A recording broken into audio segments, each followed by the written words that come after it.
Hello दोस्तों, मैं safe doctor के रामवत और आज हम जिस टॉपिक का डिस्कशन करने वाले हैं उसका नाम है हाइड्रोसेल।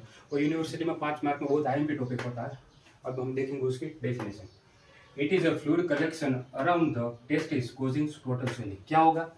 टेस्टिस, या मैंने डायग्राम ड्रॉ किया है, ये है टेस्टिस और उसके अराउंड जो होल होती है हम उसके कहते हैं स्क्रोटम। टेस्टिस और स्क्रोटम के बीच में जो स्पेस होती है उसमें फ्लूइड कलेक्शन होगा और इससे क्या होगा? स्वेलिंग होगा और इसे हम कहते हैं hydrocele. It is usually painless होता है, common in newborn and adult man में।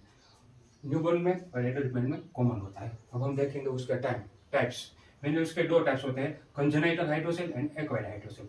कंजेनाइटल हाइड्रोसेल होता है वो present from the birth, baby के बर्थ से प्रेजेंट होता है, उसे हम कहते हैं कंजेनाइटल हाइड्रोसेल। और एक्वायर्ड हाइड्रोसेल क्या होता है? Develops later due to infection, injury और इन्फ्लामेशन।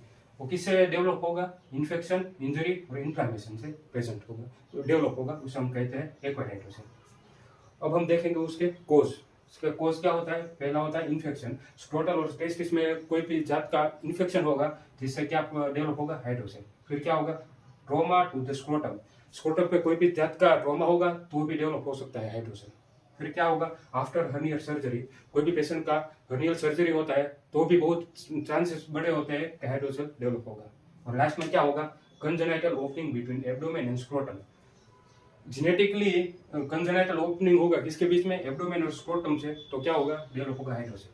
अब हम देखेंगे उसके सिम्टम। सिम्टम में पहला होगा वो मेनली पेनलेस स्वेलिंग होगा। पेनलेस स्वेलिंग होगा मेनली।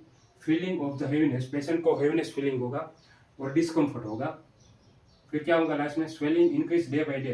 जैसे ही सीवियर हाइड्रोसेल होता जाएगा वैसे ही स्वेलिंग इंक्रीज होती जाएंगी डे बाय डे। फिर हम देखेंगे उसके डायग्नोसिस। डायग्नोसिस कैसे हम कर सकते हैं?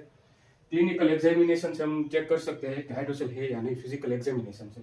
और क्या करवा सकते हैं? USG of the scrotum. Scrotum का यूएसजी करवाएंगे तो भी हमें पता चल जाएगा कि हाइड्रोसेल पेशेंट को प्रेजेंट है या नहीं। और लास्ट में हम देखेंगे उसके ट्रीटमेंट। ट्रीटमेंट में क्या होगा? ऑब्जर्वेशन। जो माइल्ड केस होगा तो हम ऑब्जर्वेशन और सिम्टमेटिक ट्रीटमेंट करेंगे। फिर क्या होगा? एंटीबायोटिक। हाइड्रोसेल जो इन्फेक्शन से प्रेजेंट होगा तो हम एंटीबायोटिक से भी ट्रीट कर सकते हैं। और जो बहुत ही ज़्यादा बढ़ जाएगा, सीवियर केस होगा, तो हम एस्पिरेशन करेंगे। किससे? नीडल से। जो फ्लूइड कलेक्शन हुआ होगा स्क्रोटम में उसे हम नीडल से ड्रेनेज करके बाहर निकालेंगे, एस्पिरेशन करेंगे। और लास्ट में क्या ऑप्शन बचता है? सर्जरी, और जिसे हम कहते हैं हाइड्रोसिलेक्टोमी। Thank you. आपको ये टॉपिक अच्छा लगा तो हमारे चैनल को लाइक और सब्सक्राइब कीजिएगा।